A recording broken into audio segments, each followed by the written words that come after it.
Two young lives ended on a quiet stretch of land near Great Falls, Montana, and the reasons were not clear when daylight arrived. What authorities encountered in early January 1956 did not fit a simple explanation. The location suggested privacy, yet the outcome showed force and intent. Early reports described a scene that resisted quick answers, and the passage of time would only deepen the uncertainty. Records from that year show how little was immediately known and how carefully officials had to proceed with the tools available. What began near Wadsworth Park would remain unresolved for decades, not because of neglect, but because the truth was out of reach. If you follow long-form investigations grounded in facts and careful reporting, consider subscribing to the channel to keep these stories visible and responsibly told. On the morning of January 3, 1956, authorities in Cascade County were notified after a body was found near Wadsworth Park, a recreation area outside Great Falls. The victim was identified as Lloyd Bogle, 18. His body was discovered in an outdoor area accessible by road, but removed enough from daily activity to delay discovery until daylight hours. The following day, January 4, 1956, a second body was located in the same general area. Patricia Kalitzke, 16, was identified. The discovery confirmed that the deaths were connected. Deputies responding to the scenes documented signs of violence. Contemporary reporting and later summaries confirmed that Patricia Kalitzke had been sexually assaulted and beaten. Lloyd Bogle showed injuries consistent with severe physical attack. Medical examination determined that both deaths were the result of intentional acts rather than accident. The determination of violent death shaped every decision that followed. The area was secured by responding officers. Evidence collection followed the standards of the time. Investigators photographed the scenes, documented positions of the bodies, and recovered physical items believed to be connected to the assaults. These actions were carried out without the benefit of later forensic methods, relying instead on observation, documentation, and preservation. Authorities worked to establish timelines based on last known movements. Reports indicated that Patricia Kalitzke and Lloyd Bogle had attended a drive-in movie on the evening of January 2nd. Witnesses confirmed they left together. From that point forward, their movements could not be fully traced. This gap became central to the investigation, as no verified sightings placed them elsewhere before discovery. The location itself presented challenges. Wadsworth Park was not isolated, but it was not continuously monitored. Vehicles could enter and leave without record. This limited the ability to narrow suspects through access alone. Investigators noted this constraint early and documented it accordingly. Community response was immediate. The deaths of two teenagers shocked Great Falls and surrounding areas. Local newspapers reported on the discovery with restraint, focusing on confirmed facts rather than speculation. Law enforcement issued requests for information, asking anyone who had seen the pair after the movie or noticed unusual activity near the park to come forward. At the same time, officials avoided public conclusions. The lack of clear suspects required caution. Investigators understood that premature assumptions could misdirect effort. Instead, they focused on gathering statements, preserving evidence, and reconstructing the known sequence of events. Medical examination provided additional confirmation of cause and manner of death, but it could not identify a responsible party. Injuries showed force, yet they did not point to a specific individual. This limitation reflected the era. Without modern testing, physical evidence could not be linked to a person with certainty. Cascade County authorities coordinated with state resources where possible. The investigation remained active in the weeks that followed, driven by interviews and follow-up leads. Still, the earliest hours set the boundaries. What could be preserved was preserved. What could not be known was recorded as unknown. The discovery near Wadsworth Park established the foundation of everything that followed. It defined the seriousness of the investigation and the responsibility placed on those handling it. The facts gathered during those days would be revisited many times in later years, not because they changed, but because they endured. Once the deaths of Patricia Kalitzke and Lloyd Bogle were confirmed as violent, the responsibility shifted from response to inquiry. Cascade County authorities began work that relied almost entirely on direct observation, witness accounts, and physical documentation. In 1956, investigative practice depended on methodical legwork rather than laboratory certainty. Deputies first focused on reconstructing the hours before discovery. Interviews were conducted with family members, friends, and anyone known to have seen the teenagers on the evening before their bodies were found. Statements confirmed attendance at a drive-in movie and departure together. Beyond that point, information thinned quickly. No verified sightings placed them elsewhere, and no witnesses reported disturbances near Wadsworth Park during the night. Investigators canvassed surrounding areas. They spoke with residents, park visitors, and motorists who may have traveled nearby.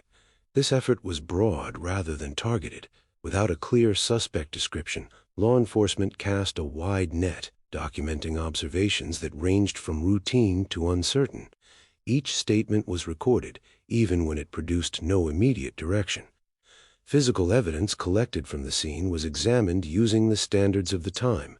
Clothing, personal items, and trace materials were logged and stored.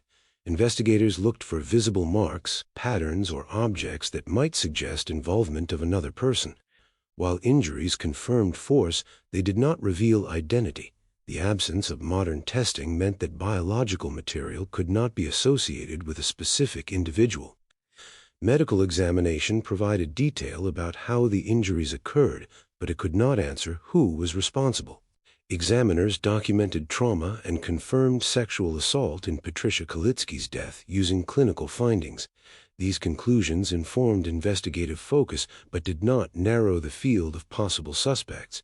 The information described what happened, not who did it. Law enforcement also examined the location itself. Access points to the park were reviewed, and investigators considered how vehicles could enter and leave. The area's openness created difficulty. It allowed opportunity without record. This reality was acknowledged in reports and shaped expectations about what could be proven. Attention turned to known offenders in the region. Deputies reviewed individuals with histories of violence or sexual offenses. This review relied on existing records and local knowledge rather than databases or automated systems. Leads were evaluated cautiously. Many were eliminated after basic verification. Others lacked supporting evidence and could not advance further. Community involvement played a significant role. Tips were received from residents who believed they had relevant information. Each tip was documented and assessed. Some pointed to suspicious vehicles. Others mentioned unfamiliar individuals. Without corroboration, these reports could not support formal action. Investigators noted them without assigning weight they could not justify. Coordination with state resources occurred where possible. The investigation was not isolated, but resources were limited. Forensic laboratories could not provide the kind of analysis later generations would consider standard. Hair comparison and blood typing existed in limited form, but neither could produce identification with confidence. Throughout the investigation, caution guided communication. Authorities avoided releasing details that could compromise integrity. Press statements focused on confirmed facts and requests for information. Speculation was not encouraged.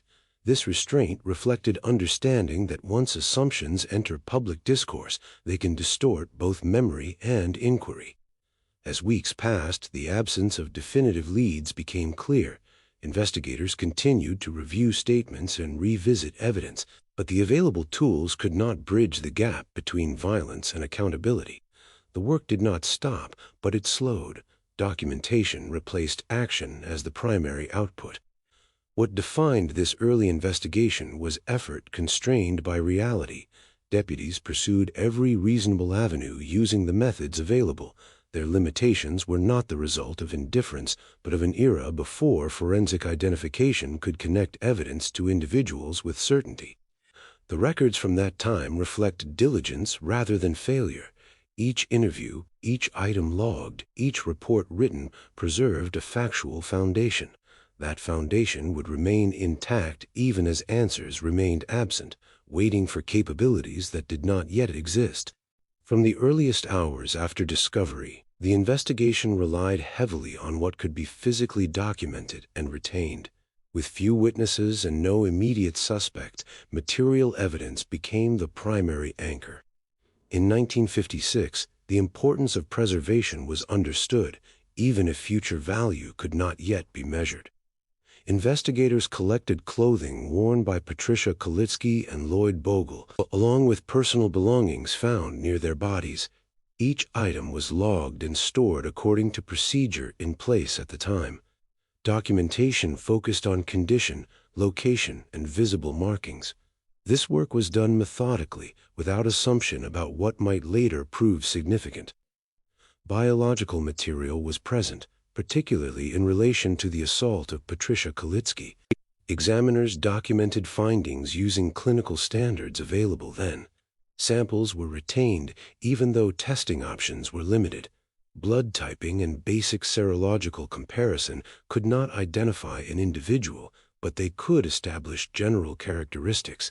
These results were recorded without interpretation beyond their scope. Hair and fiber material recovered from the scene and from clothing were also preserved. Investigators compared visible characteristics such as color and texture, but microscopic comparison could not provide certainty. Still, the decision was made to retain these items rather than discard them once early analysis concluded. That choice reflected caution rather than optimism. Weapons were not recovered. This absence shaped evidence strategy. Without an instrument to examine, investigators focused on what remained. Soil, debris, and trace material from the area were documented to the extent possible. Environmental factors limited what could be distinguished, but collection proceeded nonetheless. Storage conditions mattered. Evidence was placed into long-term custody within Cascade County records. Over the years, responsibility for these materials passed through different hands as personnel changed. What remained constant was adherence to record-keeping. Logs tracked where items were held and when they were accessed. This continuity preserved integrity even as active investigation slowed.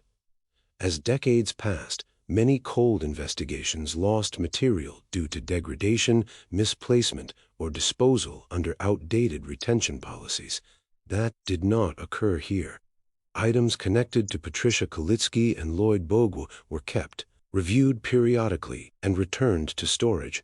No assumption was made that they had lost value. They were treated as unresolved. Later reviews noted that early packaging methods were basic by modern standards, yet effective enough to protect critical material.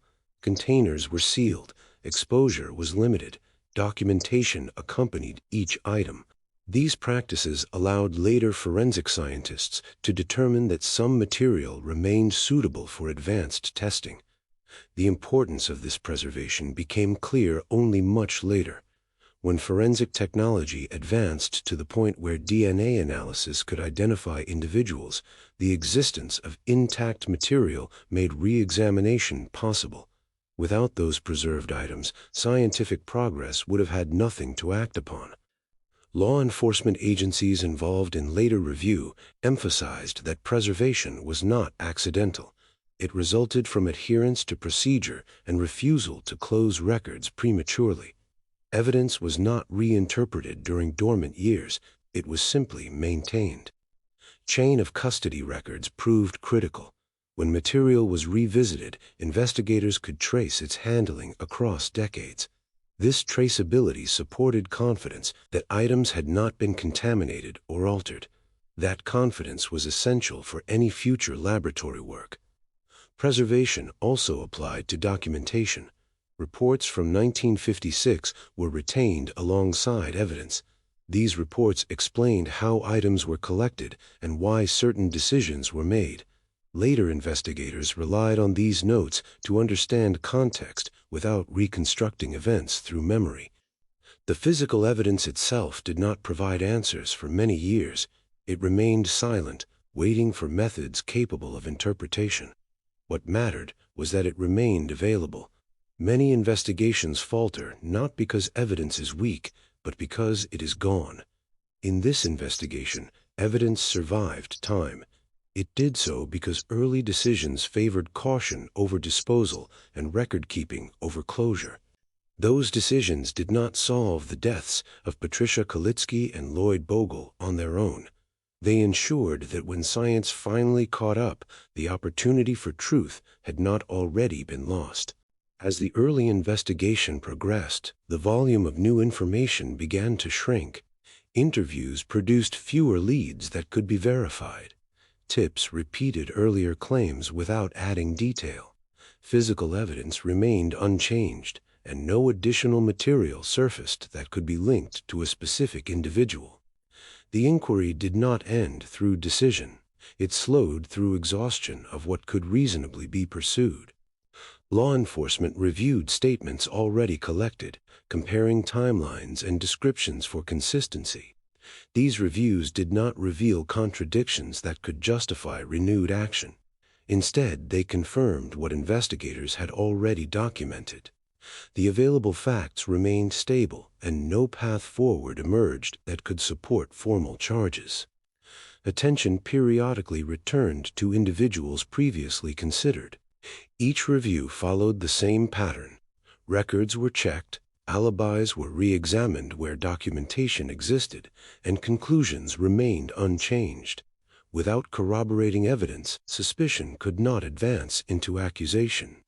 Investigators noted these outcomes carefully, understanding that revisiting the same material without new input would not produce different results. The absence of a named suspect did not result from lack of effort. It resulted from the inability to meet evidentiary standards required for prosecution. Authorities could not place any individual with the victims at the relevant times through verified means.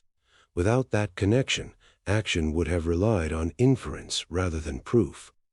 Over time, investigative activity shifted in character. The focus moved away from pursuit and toward maintenance.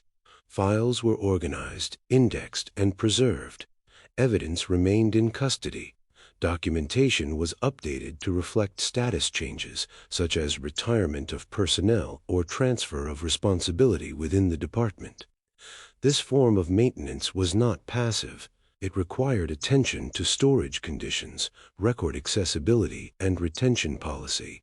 Decisions were made to keep material rather than dispose of it. This choice reflected recognition that unresolved deaths retain significance regardless of elapsed time. Institutional memory became the primary asset. As deputies and supervisors changed, responsibility for the investigation was transferred through written records rather than personal knowledge. This ensured continuity even as those originally involved left service. The investigation existed within the system rather than within individuals. Public attention diminished as years passed. New events replaced old headlines.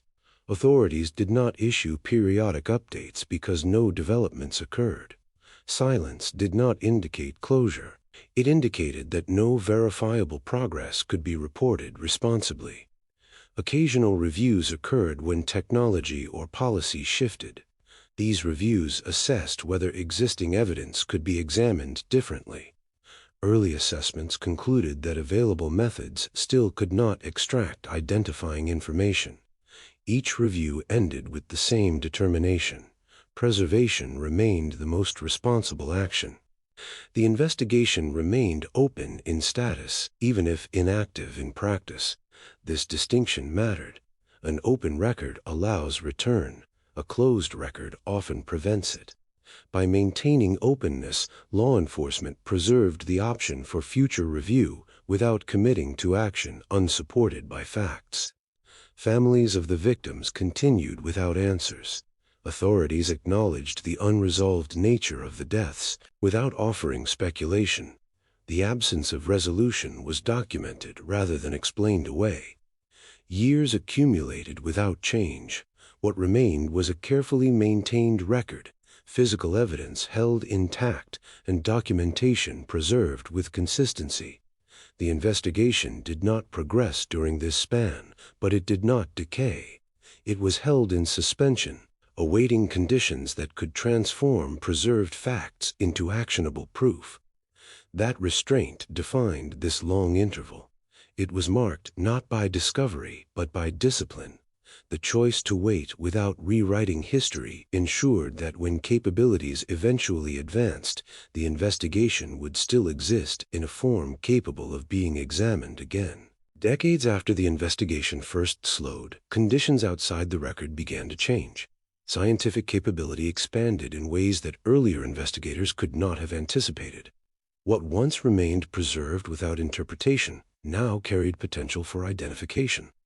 This shift did not occur suddenly. It developed through gradual advances in DNA analysis and the emergence of forensic genealogy as a validated investigative tool. Within Cascade County, authorities periodically reviewed unresolved deaths to determine whether evolving methods could be applied to preserved material. These reviews followed structured criteria rather than curiosity. Evidence integrity had to be confirmed. Documentation needed to demonstrate continuous custody. Only when those conditions were met could reconsideration move forward responsibly. Advances in DNA testing transformed what biological material could reveal. Earlier testing relied on limited markers that could exclude individuals but rarely identify them. Modern methods allowed extraction of genetic profiles from much smaller or older samples. This capability expanded the value of material that had been carefully stored since 1956. Forensic genealogy introduced an additional dimension. Instead of comparing DNA to known suspects, investigators could now compare profiles to publicly available genetic databases used by individuals who had chosen to share their information. This approach did not identify a person directly. It identified relatives, allowing genealogists to build family trees and narrow possibilities through documented lineage. Before pursuing this approach, law enforcement evaluated legal and ethical considerations. Use of forensic genealogy required adherence to guidelines governing consent, database access, and investigative purpose. Authorities ensured that any laboratory engaged followed accepted standards and that analysis would be limited to identification rather than speculation. Coordination with forensic laboratories was essential. Specialists reviewed preserved evidence to determine whether sufficient genetic material remained. They assessed degradation, contamination risk, and feasibility. This technical evaluation guided decision-making. Not every item qualified for testing. Choices were made based on condition and potential yield. Once suitable material was identified, testing proceeded under controlled conditions. Laboratories documented each step, from extraction to analysis. Results were reviewed internally before any further action. The aim was accuracy rather than speed. Investigators understood that incomplete or uncertain findings could undermine later steps. The resulting genetic profile did not immediately name an individual. It produced data that could be compared within genealogical frameworks.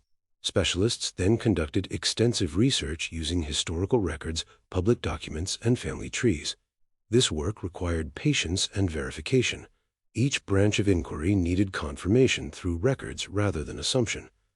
Law enforcement maintained oversight throughout this process. Investigators reviewed genealogical findings and cross-checked them against known facts from the original investigation. Age, location, and opportunity were considered only where supported by documentation. The process narrowed possibilities gradually rather than conclusively. As the analysis progressed, a specific individual emerged as a likely contributor of the genetic profile. This identification was not announced or treated as conclusion. Investigators sought corroboration through independent means. They reviewed historical records, confirmed biographical details, and assessed whether the individual could have been present in Great Falls during the relevant time frame. Verification steps included comparison of the genealogical findings with preserved documentation from 1956. The alignment between scientific data and historical record mattered. Only when consistency was established could investigators consider identification credible. Throughout this work, restraint guided communication. Authorities did not disclose progress publicly until verification was complete. The use of forensic genealogy carries responsibility. Premature disclosure could misrepresent certainty or implicate families unnecessarily. When confirmation reached a sufficient threshold, law enforcement prepared formal documentation outlining how the identification was achieved. This documentation emphasized method and verification rather than narrative. It explained the scientific process, the genealogical research, and the corroborating records that supported identification. The reexamination demonstrated how preservation decisions made decades earlier intersected with modern capability. Evidence that once offered no answers now held meaning because it had been retained with care. The investigation did not rely on reinterpretation of past actions. It relied on new tools applied to unchanged material. This renewed examination did not alter the historical record of 1956. It expanded what that record could support.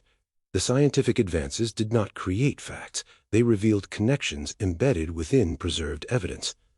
What followed would not involve arrest or trial. Legal boundaries remained. Yet identification itself represented a form of resolution grounded in verification. The investigation moved from uncertainty toward clarity through method rather than revelation. The reexamination marked a turning point defined by capability and patience.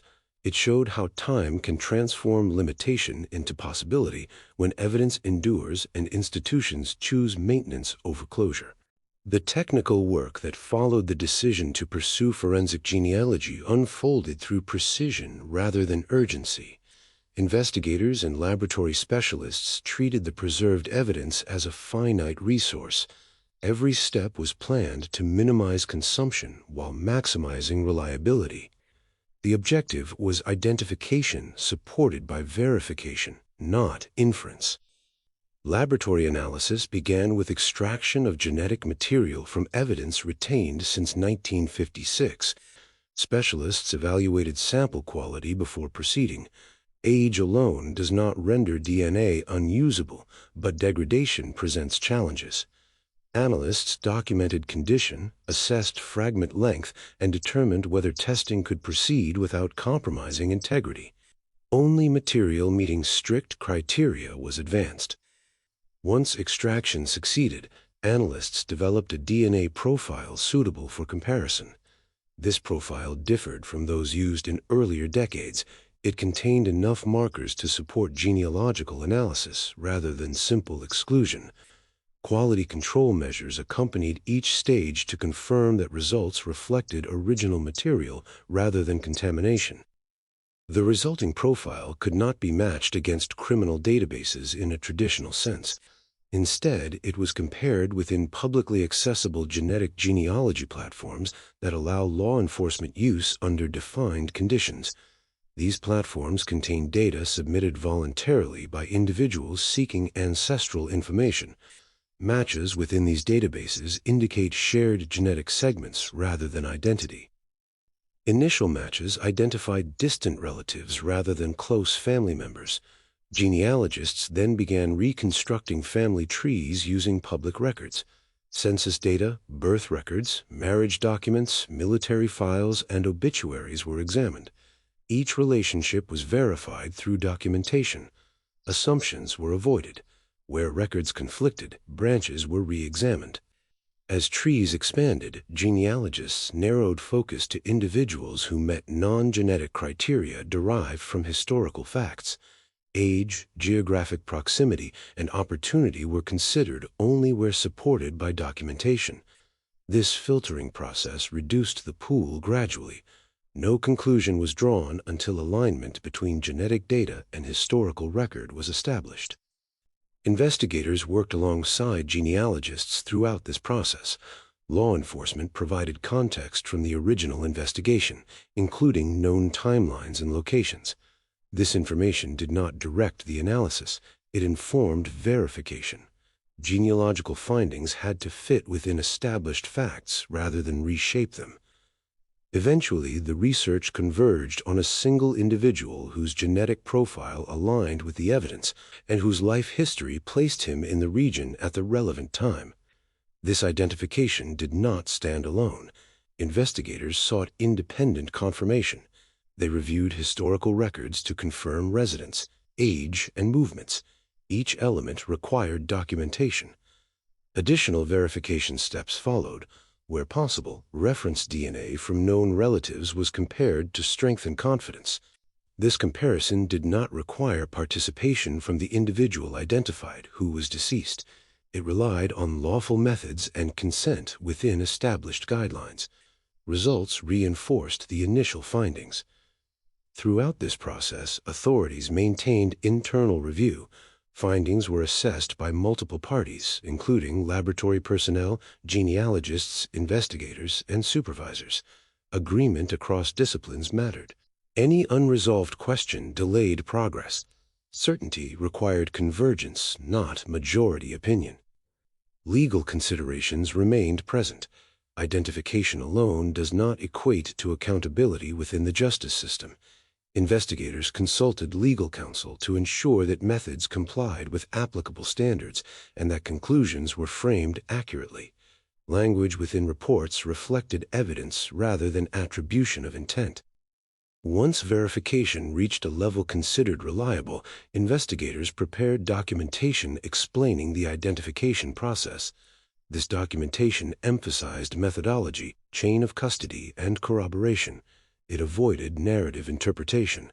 The goal was transparency without speculation. Only after internal review was complete did authorities prepare to inform the public. Even then, statements were carefully constructed. They clarified that identification was achieved through forensic genealogy and preserved evidence. They also clarified that legal action was not possible due to the death of the individual identified. The identification marked a scientific resolution rather than a legal one. It answered a question that had remained unresolved for decades. It did so without altering historical facts or relying on reinterpretation. The process demonstrated how preserved evidence can yield answers when technology evolves. This work also illustrated the complexity of forensic genealogy. It is not a shortcut. It requires extensive research, documentation, and verification. Errors can propagate if assumptions are allowed. In this investigation, restraint prevented that risk. The identification did not rewrite the investigation. It completed it. The preserved evidence from 1956 finally intersected with methods capable of interpretation. That intersection occurred through planning, patience, and adherence to standards rather than discovery alone. The outcome underscored the value of evidence stewardship. What had been kept without answers became meaningful because it remained intact. Forensic genetic genealogy did not create new facts. It revealed connections already present, waiting for tools capable of seeing them. With identification confirmed and documented, the investigation moved toward formal closure. The path forward would involve explaining boundaries rather than pursuing prosecution. What had been achieved was clarity grounded in science, supported by records, and limited by law. Once forensic genetic genealogy produced a verified identification, investigators turned to a different obligation. Scientific clarity does not automatically translate into legal action. Authorities needed to determine whether the individual identified through DNA analysis was alive and subject to prosecution, or whether the finding could only serve as formal resolution without court proceedings. Law enforcement reviewed official records to confirm the status of the identified individual. These reviews relied on death certificates, public records, and corroborating documentation rather than family accounts or secondary reporting. Confirmation established that the individual had died years earlier. This determination was documented internally before any public acknowledgement was considered. The confirmation of death immediately defined the legal boundary. Criminal prosecution requires a living defendant. Courts cannot initiate proceedings, hear evidence, or impose judgment on someone who is deceased. This principle is foundational to the justice system and is not subject to exception based on evidence strength or public interest. Authorities consulted prosecutors to ensure that conclusions were framed accurately. The role of the prosecutor at this point was not to assess guilt for trial, but to clarify what the law permitted. The conclusion was direct. No arrest could occur, no charges could be filed, no trial could take place. The identification could only be presented as an investigative finding rather than a judicial outcome. This distinction shaped how officials communicated with the public. Statements emphasized that responsibility had been identified through verified scientific methods, while also stating clearly that prosecution was not possible. Language avoided implication of adjudication. The finding was described as resolution rather than conviction. Law enforcement also addressed the scope of certainty. Identification through forensic genealogy established that DNA from preserved evidence matched the genetic profile of the deceased individual. It did not involve interrogation, plea, or courtroom examination. Authorities acknowledged this limitation openly, explaining that the justice system relies on process as well as proof. Families of the victims were informed prior to public release. Officials explained how identification was achieved and why legal action could not follow. These conversations focused on transparency rather than reassurance. The explanations centered on evidence, method, and law. Public statements reiterated that the investigation had reached its factual conclusion. They also clarified that accountability in this instance could not take the form of prosecution. This explanation was necessary to prevent misunderstanding. Identification without trial can be misinterpreted as incomplete. Authorities made clear that it was complete within legal constraints. The sheriff's office documented the decision to close the investigation formally. Closure did not mean erasure. Records were updated to reflect the identified individual, the scientific process used, and the legal reason no further action could occur. This documentation ensured that future review would reflect accuracy rather than absence. Officials also addressed ethical considerations. Forensic genealogy can implicate families who had no involvement in the original act. Authorities emphasized that no relatives were accused and that identification was based solely on DNA evidence supported by records. This clarification aimed to prevent misdirected suspicion. Media reporting followed the official statements closely. Coverage highlighted both the scientific achievement and the legal limit. The emphasis remained on how the investigation reached its conclusion rather than on what could not happen next. Authorities did not speculate about motive or circumstances beyond what evidence supported. The confirmation of a deceased suspect underscored a reality present in many long unresolved investigations. Time can reveal truth while also removing the possibility of courtroom accountability. The justice system recognizes this boundary and does not attempt to cross it. What remained after confirmation was documentation and clarity. The deaths of Patricia Kalitzke and Lloyd Bogle were no longer unanswered. They were explained through evidence preserved for decades and interpreted with modern science. The explanations stood without the need for trial.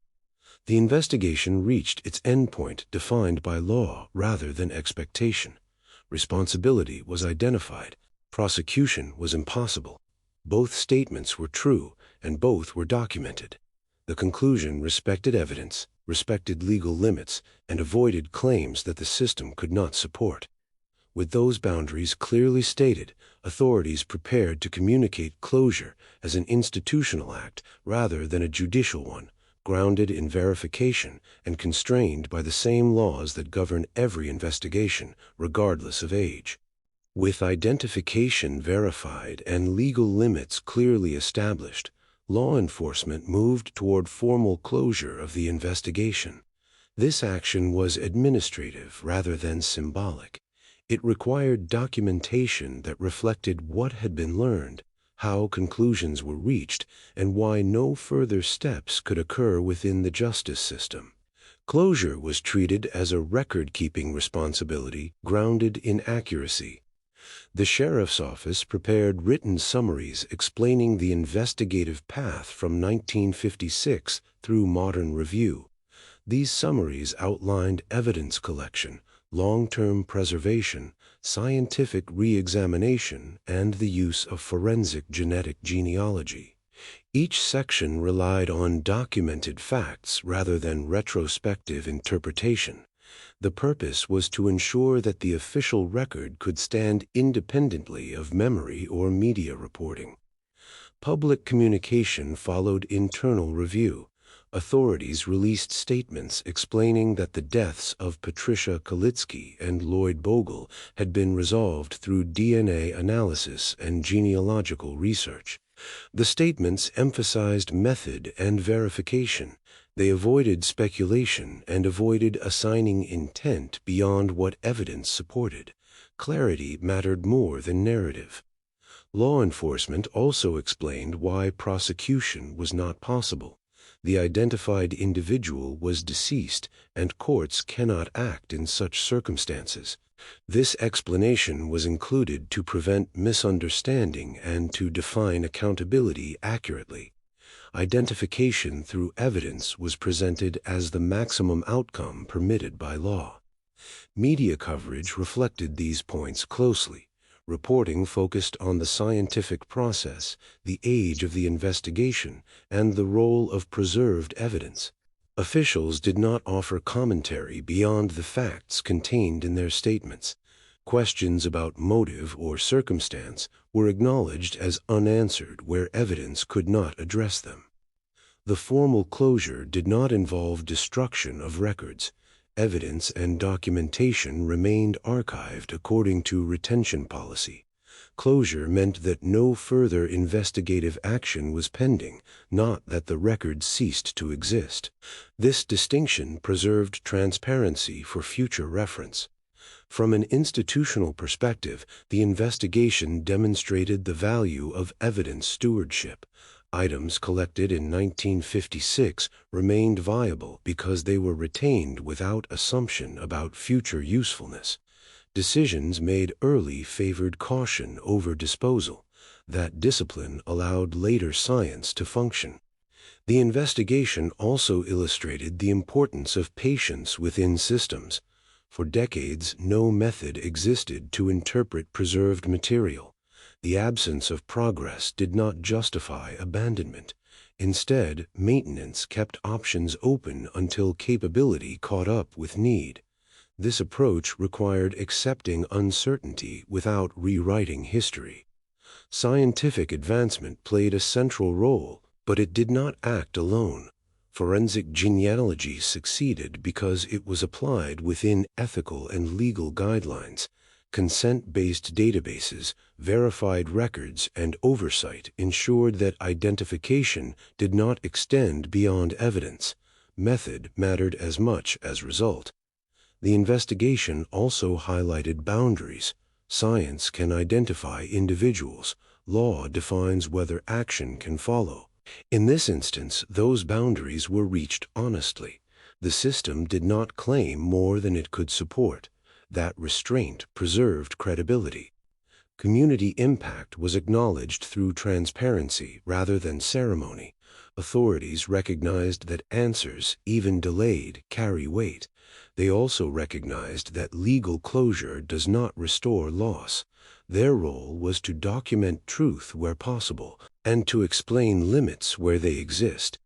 Institutional responsibility extended beyond solving a question. It included explaining how the answer was reached and why certain outcomes could not occur. This explanation formed part of the public record and part of internal practice. The deaths of Patricia Kalitzke and Lloyd Bogle now exist within documented resolution rather than open uncertainty. The path to that point was long and constrained. It relied on preservation, method, and restraint rather than urgency. What remains is a record that demonstrates how institutions function across generations. Evidence held without answers can later speak. Science can advance without erasing earlier work. Law can define accountability without promise of punishment. The investigation closed not with finality but with clarity. It shows how responsibility can be identified through accumulated effort and how justice systems operate within defined limits while still honoring the obligation to seek truth as long as evidence allows.